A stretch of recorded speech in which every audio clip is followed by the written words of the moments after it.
বিরিয়ানি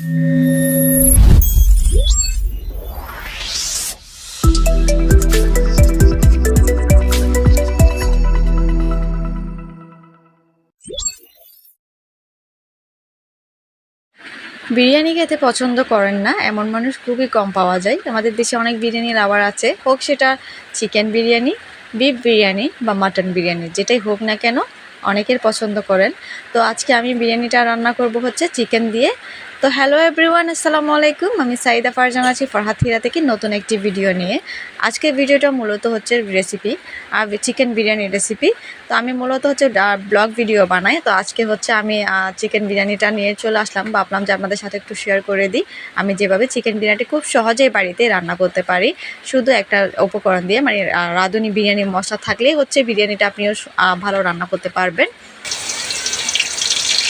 তো যেটাই না বলে নয়, আমি এখানে চালের পরিমাণ নিয়েছিলাম হচ্ছে 1 কেজি পরিমাণের, আর মুরগি নিয়েছিলাম 1.5 কেজি, আর আলু নিয়েছিলাম হচ্ছে 500 গ্রাম করে, ঠিক এভাবে কেটে নিয়েছিলাম আপনারা যেভাবে ভিডিওতে দেখেছিলেন।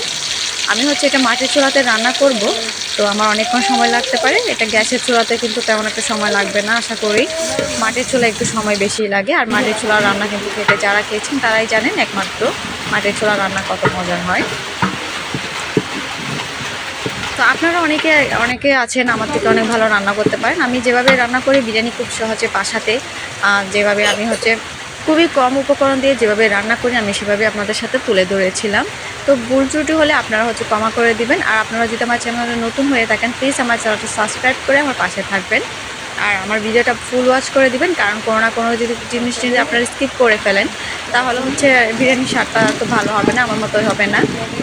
আপনাদের কাছে একবার রিকোয়েস্ট করবো প্লিজ আমার মতো একবার হচ্ছে আপনারা ট্রাই করে দেখবেন, আশা করি সবার ভালো লাগবে। আর আমি এখানে নিয়ে নিয়েছিলাম হচ্ছে রাঁধুনি রেডিমিক্স বিরিয়ানি মশলা। এই মশলা ছাড়া আমার কাছে বিরিয়ানি একদম অসম্পূর্ণ লাগে, যার জন্য হচ্ছে আমি এই মশলা ছাড়া কখনোই বিরিয়ানি রান্না করি না। তো আমি সবগুলো মশলা কিন্তু একসাথে দিয়ে দিব না, অল্প একটু রেখে দিয়েছিলাম, যেটা নামানোর আগেই দিব, আপনারা দেখতে পাবেন ভিডিওতে। তো হচ্ছে বৃষ্টির জন্য ভয়েসটা আমি ঠিকঠাক দিতে পারছি না, আপনারা এটা একটু মানিয়ে নেবেন।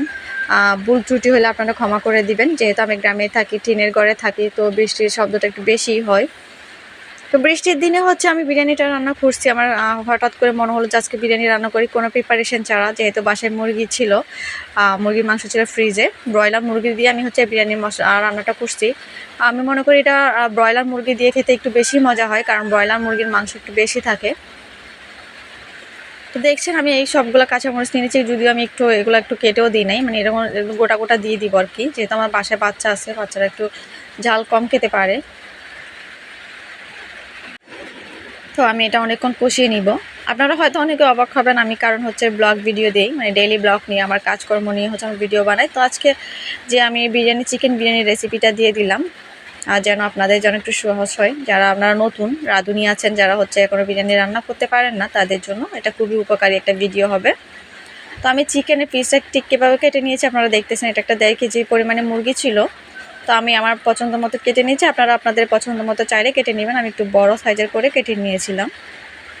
মূলত এই বিরিয়ানির রান্নাটা শিখেছিলাম আমি আমার হাজব্যান্ডের থেকে। তখন আমার হাজব্যান্ড বলে মাশাআল্লাহ আমি তার থেকেও এখন অনেক ভালো রান্না করতে পারি, যদিও নিজের প্রশংসা নিজেই করে ফেললাম।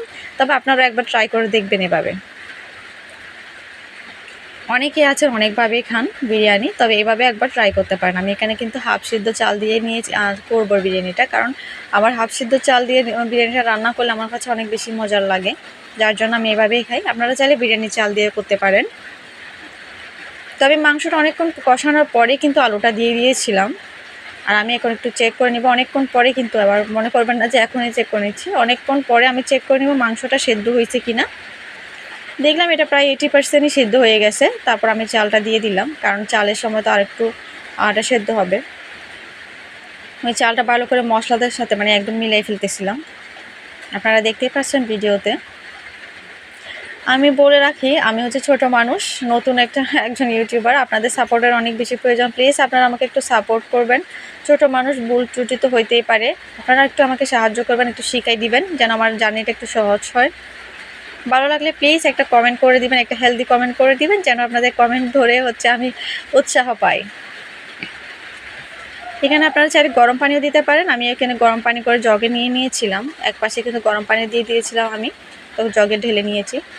গরম পানি দিলে এটা কি তাড়াতাড়ি একটু রান্নাটা হইতে সময় কম লাগবে। তারপর এখানে আমার গরুর দুধ ছিল, কাটি গরুর দুধ, আমি এখানে কোনো পানি দিইনি, তো দুধও দিয়ে দিয়েছিলাম অল্প একটু। তো এখানে আমি দুধ দিয়ে ভালো করে নেড়ে নিচ্ছিলাম, কালারটা একটু যেন সাদা হয়। তবে আমার কাছে একটু হলুদ কালার থাকলে বিরিয়ানিটা একটু খেতে বেশি ভালো লাগে। এটা কিন্তু আমি পুরো চট্টগ্রামের মতোই, চট্টগ্রামের মেয়ে যেহেতু, চট্টগ্রামের বউ আমি, তো আমি চট্টগ্রামে যেভাবে রান্না করে বিরিয়ানি এভাবেই করছি। আর আপনারা দেখছেন যে বাকি মশলাটা আমি রেখে দিয়েছিলাম, ওটা কিন্তু নামানোর মানে আগে দিচ্ছি। আপনারা এখানে দেখতেই পাচ্ছেন আমি একটা ম্যাজিক মশলা দিয়ে দিয়েছি। ম্যাজিক মশলা দিলে আমার মনে হয় বিরিয়ানির স্বাদটা আরও একটু বেশি বেড়ে যায়।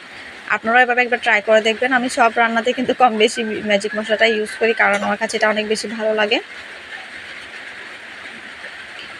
ম্যাজিক মশলাটা আপনারাও একবার দিয়ে দিবেন। তো এভাবেই রান্না করছি আমি অনেকক্ষণ। তো আমি হচ্ছে উপর থেকে কিছু কাঁচামরিচ দিয়ে দিয়েছিলাম, যেন আমি একটু ভাপে তা দিব বাটটা। এখন আমি একটু দমে দিয়ে রান্না করব, এবার সে ফুটিয়ে নিব জাস্ট। তো আপনারা দেখতেই পাচ্ছেন আমার বিরিয়ানি রান্নাটা ঠিক কেমন হচ্ছে। আমি এবার নিয়ে নিব গরম গরম পরিবেশন করানোর জন্য। আর আমি একটু সালাদও করে নিয়েছিলাম এখানে, খুবই সিম্পলি। আর এভাবেই হচ্ছে আমার বিরিয়ানিটা রান্না করছি। মাশাআল্লাহ, বিশ্বাস করেন এটা এত বেশি খেতে মজা হয়েছিল, আর মাংসটাও খুব সেদ্ধ হয়ে গিয়েছিল।